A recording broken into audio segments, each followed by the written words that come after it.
네, 여러분 안녕하세요. 김준 목사입니다. 오늘도 역시 우리 말씀 묵상 같이 보도록 하겠습니다. 오늘 말씀은 사사기 3장 1절에서 14절 말씀, 사사기 3장 1절에서 14절 말씀, 우리 말씀 먼저 보도록 하겠습니다.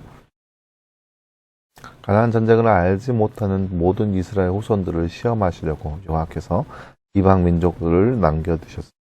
이것은 아직 전쟁을 알지 못하는 이스라엘 후손들에게 오직 전쟁을 가르쳐 알게 하기 위함이었는데, 블레셋 다섯 군주와 모든 가나안 사람과 시돈 사람과 바알 헤스본의 산에서부터 어기까지 레바논 산에 사는 히위 사람이었다.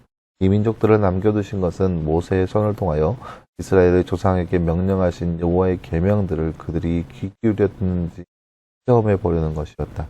이스라엘 자손이 가나안 사람과 헷 사람과 아모리 사람과 브리스 사람과 히위 사람과 여부스 사람 사이에 살면서 그들의 딸들을 자신들의 아내로 삼았으며 자신들의 딸들을 그들의 아들들에게 주었고 또 그들의 신들을 섬겼다. 이스라엘 자손이 여호와 보시기에 악을 행하여 여호와 자신들의 하나님을 잊어버리고 바알들과 아세라들을 섬겼으며 이스라엘을 향한 여호와의 진노가 격렬하여 그들을 메소포타미아의 구산 리사다임 왕의 손에 팔아 넘겨셨으니 이스라엘 자손이 구산 리사다임의 팔을 8년 동안 섬겼다.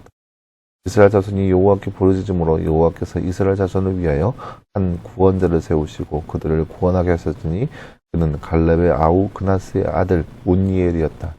여호와의 영이 그에게 임하시니 그가 이스라엘의 사사가 되어 싸우러 나갈 때 여호와께서 메소포타미아의 왕 구산 리사다임의 손을 그의 손에 넘겨주심으로 그의 손이 구산 리사다임을 이겼고 그나스의 아들 온니엘이 죽을 때까지 그 땅이 40년 동안 평온하였다. 이스라엘 자손이 다시 여호와 보시기에 악을 행하였다. 그들이 여호와 보시기에 악을 행하였으므로 여호와께서 모압 왕 에글론을 강성하게 하여 이스라엘을 대적하게 하시니 그가 암몬과 아말렉 자손을 자기에게로 모아와서 이스라엘을 치고 그 종려나무 성읍을 점령하였다. 이스라엘 자손이 모압 왕 에글론을 18년 동안 섬겼다. 아멘. 사랑하는 여러분, 오늘 말씀은 이제 그 사사기 본격적인 역사가 시작되는 과정 가운데 어떤 사사들이 일어났고 또 어떠한 민족에게 고난받고 있는지에 대한 말씀이 진행되고 있는 모습을 볼 수 있는 그런 말씀이라 할 수 있겠습니다. 나는 주제 잠깐 볼까요? 이스라엘을 구산 리사다임 왕의 손에 파신 분은 누구이신가요? 오늘 말씀 8절 말씀을 보면 여호와의 진노가 격렬하여 그들을 메소포타미아의 구산 리사다임 왕의 손에 팔아넘기셨니 라고 나와 있습니다. 하나님께서 파셨습니다. 이스라엘은 온니엘이 사사가 된 이후에 몇 년 동안 평온하였나요? 오늘 말씀은 11절 말씀을 보면 온니엘이 죽을 때까지 그 땅이 40년 동안 평온하였다라고 나와 있습니다. 40년입니다. 40년. 네, 사랑하는 여러분, 오늘 말씀은 이제 사사기 시대가 본격적으로 시작되고 있는 모습을 볼 수 있는 그런 말씀이라 할 수 있겠네요. 근데 이렇게 나와 있죠. 가나안 전쟁을 알지 못하는 이스라엘 후손들을 시험하시려고 여호와께서 이방 민족을 남겨주셨다라고 나와 있죠. 그러니까 가나안 땅을 점령하고 나서 그 땅 가운데 여전히 이방 민족이 남아 있습니다. 근데 여기서 끝나는 것이 아니라 이 가나안 땅 주변에도 마찬가지로 이방 민족이 있다는 거죠. 특별히 블레셋이니 암몬이니 그런 백성들을 하나님께서 남겨두셔서 그들을 통해서 이들을 시험하시고 이들을 시험하여 봐서 하나님께서 벗어나지 않는 삶을 산다면 그들 가운데 평안함이 있을 것이고, 그렇지 않고 하나님을 멀리 떠난다면 이 이방 민족을 들어서 그들을 치게 하시는 모습이 바로 사사기의 전반적인 내용인데요. 첫 번째는 이제 이스라엘 백성들이 더욱더 악행하니까 하나님께서 메소포타미아의 구산 리사다임이라는 왕을 들어서 이스라엘을 치게 합니다. 그래서 그 이스라엘을 치게 하여서 8년 동안 그들이 이제 식민지 생활하는 거예요. 그러니까 섬겼다라는 것은 조공을 바치는 거예요. 매달 동안 주기적으로 정기적으로 정해진 양의 조공을 이 메소포타미아의 구산 리사다임에게 바칩니다. 여러분 보세요. 이들의 삶이 그렇게 그렇게 풍족한 거 아니었어요. 물론 가나안 땅이지만 그렇게 딱히 풍족한 것은 아니었었어요. 왜냐하면 그들은 아직 왕조가 아니었어요. 왕이 없었기 때문에 그들은 그저 뿔뿔이 흩어져 살고 있는 민족 국가였었던 거죠.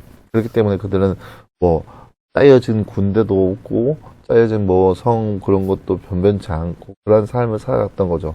그런데 그럼에도 불구하고 그들이 지금까지 살 수 있었던 것은 하나님의 보호하심이었어요. 하나님의 보호하심으로 인해서 그들이 지금까지 살 수 있었는데 이들이 하나님 앞에 죄악을 저지르니까 이 완벽한 방어막 하나님의 보호하심이 사라지게 되는 거죠. 그러니까 어떻게 되겠어요? 외세의 침략을 통하여서 그들이 매번 주기적으로 그들을 섬기면서 그들에게 조공을 바칩니다. 이게 참 안타까운 일인 거예요. 아직 그들에게 왕이 없으니까 그저 부족 국가인 건데 섬겼다라는 것은 이제 이 메소포타미아의 구산 리사다임이 한 그 정치인들 그러니까 이 가나안 땅을 다스리는 그런 정치인을 세우는 거죠. 그러면 그 사람을 통하여서 이 땅을 다스리게 하는 거죠. 그러니까 한마디로 따지면은 우리나라의 팔도, 그러니까 전라북도, 전라남도 이런 그런 곳을 다스리는 사람을 이 나라에서 세워서 두는 거예요. 그래서 그 사람을 통하여서 이 땅을 다스리게 하고 주기적으로 조공을 바치게 하는 모습. 그런 압제 때문에 어려움 당하니까 이스라엘 백성들이 하나님께 호소하는 거죠. 우리를 도와달라고, 우리가 용서해달라고, 우리의 죄를 사하해달라고. 그래서 하나님께서 사사 운니엘을 세웁니다. 운니엘을 세웁니다. 운니엘은 오늘 말씀에 보면 9절 말씀에 나와 있죠. 갈렙의 아우 그나스의 아들 운니엘입니다. 운니엘을 세우셔서 하나님께서 운니엘을 통하여서 전쟁에 나가게 하시고 메소포타미아의 구산 리사다임 왕을 그 운니엘의 손에 붙여놓습니다. 그래서 능히 이기게 하시죠. 그리고 나서 운니엘이 사는 동안에 40년 동안 그 땅이 평온하게 됩니다. 아직 운니엘이 사사이지만 왕은 없어요. 하지만 운니엘이 전쟁에 나가서 매번 승리하기 때문에 평안함 가운데 40년 동안 평온하게 된다라는 거죠. 근데 12절 말씀부터 보면 또다시 이야기가 시작되죠. 다시 여호와 보시기에 악을 행하였다.